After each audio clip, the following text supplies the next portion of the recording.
All right, you guys, welcome back to our podcast. With me, I got Jared Wright from the Share Group. Jared, welcome back, my friend. What's up, everybody? Appreciate you joining in and another day pouring back into the community. And it's funny too. I love that you share a lot of this content on your Instagram. So if you guys haven't followed Jared yet on Instagram, just look them up. The Share Group on Instagram. They post a lot of good content there as well. Appreciate that. Yeah. So listen, we've been having great conversations every week on the show about how agents can go out there, specialize in a niche, and dominate a certain segment of their market to go get listings that has very little to no competition from other agents.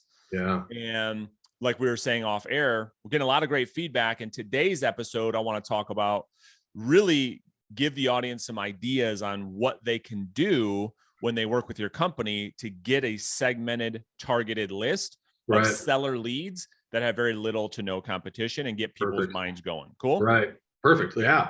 No, that's a great intro, my man. All right, let's jump into it. So let's start off with just high level, and then we'll go deeper and deeper. All right. Cool. So if I'm a real estate agent, right, you have the option to just cold call random people, right? I'm not a huge fan of that.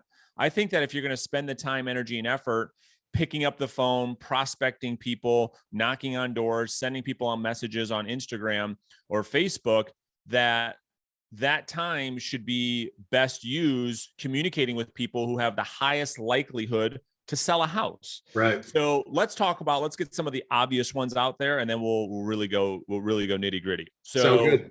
Yeah. So we talk a lot about people that have filed for divorce.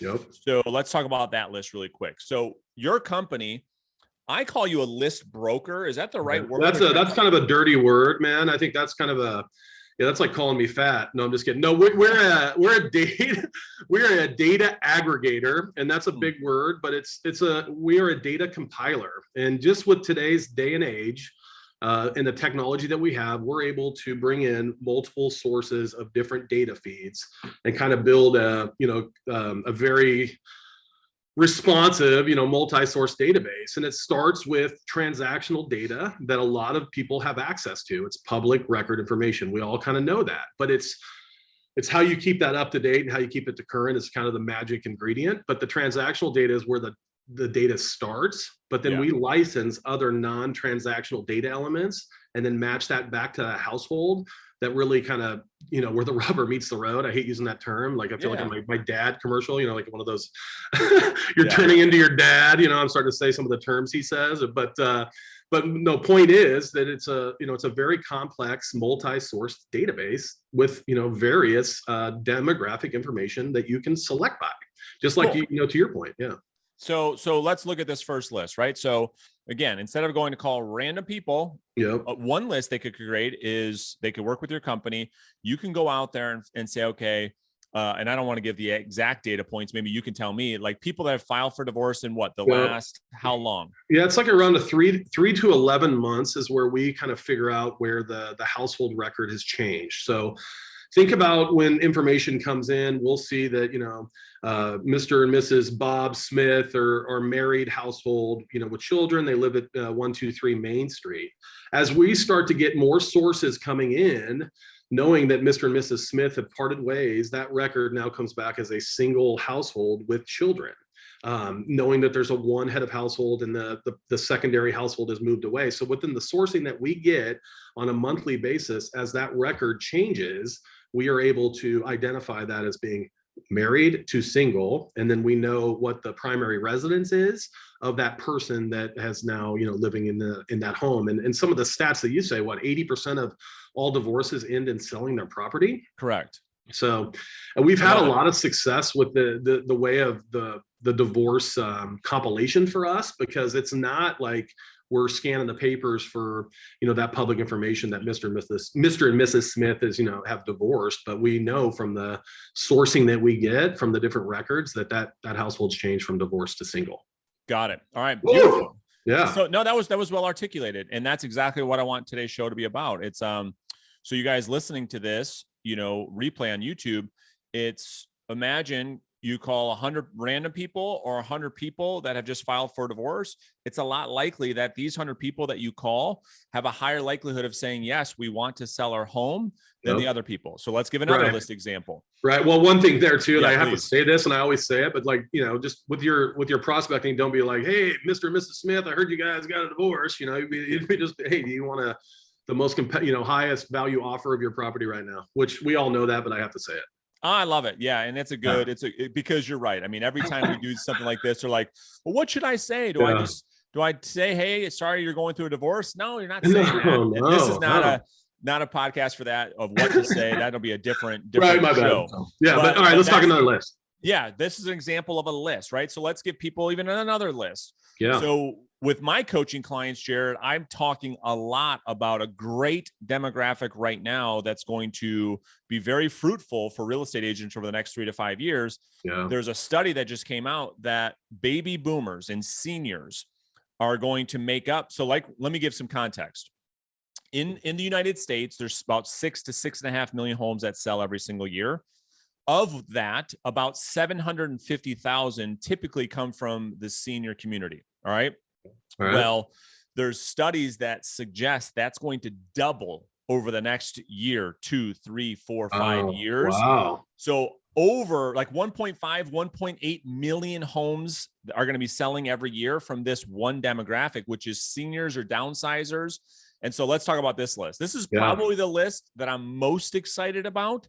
And we have people reach out to your company all the time to get the data, to get the leads. And so I want to give people some context of what should be on that list. Right. So go for it. Let me just tee it up, and then you can tell us like the scientific way and how you do it. Right. So what we have to look at is say, okay, people of retirement age, that have a bigger home where they've raised their family in a property that's larger than your average home in the area. These people, a lot of them, a large percentage, we're not talking about 100%. There's never 100% of anything, right? But a large percentage of these people, when you get to this time in your life, going to want to downsize, get something smaller, shift their assets from their large home that's probably paid off, put that in, pay cash for something smaller with a bedroom that's on the main floor. So we say, wait a minute, ding, ding, ding, ding, ding. What a great demographic for listing opportunities that my competitors most likely are not going after. Right. So let's talk about what their options are, Jared, when they reach out to you and how they can create this list. Bingo. Appreciate that. There's a lot of options you can do to build the senior segment market and kind of customize that for what it comes to what you're used to going after, but we do overlay date of birth and age information onto the data, so you can select the senior market by the age. We also can overlay it and identify that there's children no longer in the household.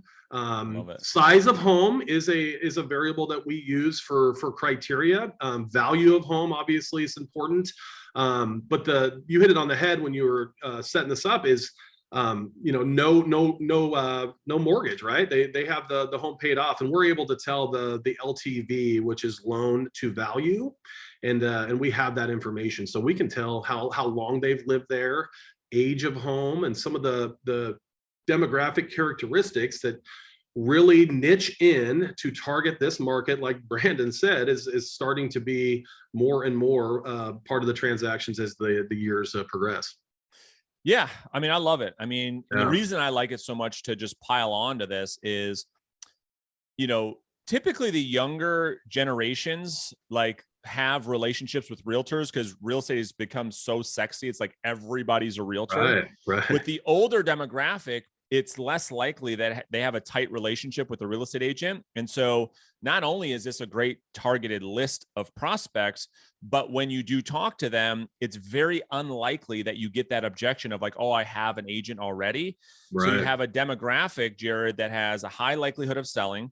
They're the perfect candidate because a lot of their homes are paid off. We like working with clients that have equity, right? Right. And they have no relationships with realtors. It's a very underserved market, and they appreciate this.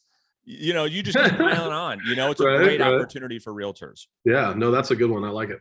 All right, so now let's talk about a different, another list, and let's talk about ones of people that have just had a child. Okay, so these are called upsizers, right? So we can do the exact inverse of what we just said, of people who have a smaller home that have just recently had a child that probably need to buy something larger. So what are some options there to create a list with that demographic? Yeah, exactly. To the same characteristics that we use for the senior segment, it's almost the opposite, right? Younger ages. So we do have that date of birth information starting at 18, knowing that they have owned a home for a certain amount of time. And we do know, again, the size of home, the value of home. But the difference, I think, for us and where it comes in, the value add is a lot of the online responsive information. So we know that mom in the household downloaded a coupon for formula or had bought diapers. So we know the child ages is 0 to 2. And so we know that they have another baby coming. And so we are able to predict, as these young homeowners are now starting to outgrow the property that they're currently in, are ideal candidates for a conversation with a realtor, right? To get in the door and present yourself. Yeah, I love it. All right. So let's give them a couple, let's give them some more. I mean, this is fun. Let's go. So now there's a lot of agents that specialize in first-time home buyers. Well, they can reach out to you and get a list of renters. Yes. Yep. So let's talk about creating that list. So yeah, exactly. So that was one of the things I had written down is, even from a buyer lead perspective, you can still create a niche, to build your business. And that's the exact same thing. So we know that there's no mortgage at that. They're renting a house, a single family residence, for example, or we know that they are multifamily dwelling occupants. They live in an apartment. The multifamily terms, the data term we use, but we are able to predict how long they've been in that apartment. And so they're wasting money on rent and could be an ideal candidate based off of occupation. We're able to overlay onto the renter. So you can really kind of target specific, ideal buyer leads as well. Yeah, I love it. So I'm going to shift a little bit and talk about getting some mortgage leads for my mortgage friends out there. And so here's some example for all my loan officers out there. Okay. So loan officers can reach out to you and get a list of homeowners in their market that have an interest rate at X or higher. Can you talk through that? No, absolutely. And this is kind of where we cut our teeth, long before I even knew what real estate was. We sold a lot of mortgage data, and it's exactly the same. The way the transactional record is, we get the lender name, we get the interest rate, we get the loan amount. We know every detail about that becomes valuable for the refinance world, right? So, omitting refinances, and the last time they have refinanced, a lot of these prospects have no idea that they can lower their house payment, with just a couple of signatures, and so the data is super valuable in that mortgage space. Yeah, absolutely. Yeah. And so really for any industry, you can really help out. But I think the point here is to sit back for a second and think about who are the people in my city that have the highest likelihood to sell a home that are hard to find, that my competitors don't know about. This is when they reach out to you and say, hey, I want to build a list that includes boom, boom, boom, boom, boom. Yep. What are some other things, some other opportunities that we haven't talked about so far? No, totally. I think these are important, and like it or not, in the times that we're in, you can specialize, based off of political affiliation, religion, and language. There's a lot of different data sets and pockets of the U.S. that you could focus of Spanish-speaking households. We're able to identify specific religion and omit specific religions and ethnicities as you can select by too. So there's a lot of different variables that you can start with what you and I have talked about in these the data sets that we built, but then also even overlay it with some of the other information that you want to ultimately specialize in, or what you're comfortable working with, I guess, is another idea. Yeah. And I think the last one I want to drop to the audience is like the distressed seller. I think you guys do a really nice job with too. Talk about the data sets that are possible with that list. Totally. So we are good in trying to identify like a pre-foreclosure household. And so we're trying to hit them before the competition, right? And so we can be able to predict if their income model has changed in the course of 12 months for the less. And then we also can understand if they're upside down on their loan, or they're distressed based off of some history, late payments, potentially. Late payments.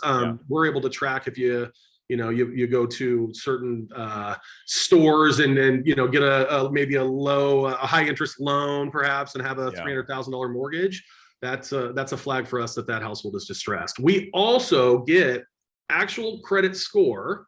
It's not a firm offer of credit, because we model it at the zip +4 level. Okay. So about every 10 households, we have the credit score that we average.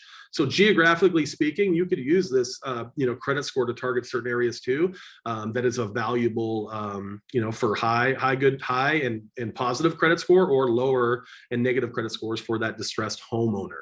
Yeah. Right. There's a difference between the homeowner and the property. We're helping identify a distressed homeowner. Yeah. We can, through our mortgage file, identify a distressed property as well, like vacant or a lien and some of that stuff too. Yeah. I mean, and then the obvious one that you and I both are our claim to fame is the absentee owner, right? Right. So yeah. Creating a list of people that have rental homes in your city that have maybe, all kinds of opportunities there, but that's the obvious one. We want to do some non-obvious list building. But go ahead. What do you want to add? No, you're absolutely right. I mean, that's the elephant in the room, like we always talk about. And that's the lead source that should be, on everyone's short list. But these are other lists that are working very well right now in the world of real estate and mortgage, that a lot of people are having a huge return on their investment. And that's, really what we hang our hat on. Exactly right. And, going back to that first list we talked about with like the downsizers, like it doesn't have to be necessarily a downsizer lead. All I think my point is, Jared, is like creating a list of like, if I'm going to call through a neighborhood, I want to specialize in a specific neighborhood. Well, I'm going to contact you and say, hey, dude, I want a list of people in this city or in this neighborhood where they've at least lived in the home for at least 3 years, right? Because it's unlikely that someone's going to sell their house that they just moved in. Right. So I don't even want to call them. I don't want to mail them anything. I don't want to do anything with those folks. Right. Maybe I get a list of people in this neighborhood that have been there for 3 or 4 or 5 years, that their mortgage is paid down quite a bit. These are all signs of people that have the potential to move sooner than people that just got a new loan and just bought a house. Right. And that's such a good point. I mean, even calling is so important to make sure you're eliminating the fluff, right? The kind of BS. But dude, if you're putting a stamp on it and you're printing it on paper, you want to be really dialed in on who you're targeting at that point, True. So it's, we're trying to help you save some initial costs, and effort, dude. Time is money, brother. That's right. So cool. Yeah, dude, this is just really cool marketing ninja stuff that people are talking about. And I try to scream from the mountaintops as much as possible. We're going to talk about this at our event at the end of the month that you're going to be at our summit. When we talk about lead generation, we're talking about, niching down to blow up your business, and not just going after everybody, not chasing every single rabbit. It's like, get specific, go after stuff that has little to no competition. It puts you in a position to go out there and get listings where your competitors, you don't have to worry about them. Right. No, that's the name of the game for us, man, is trying to find that highly motivated off-market homeowner for listing leads.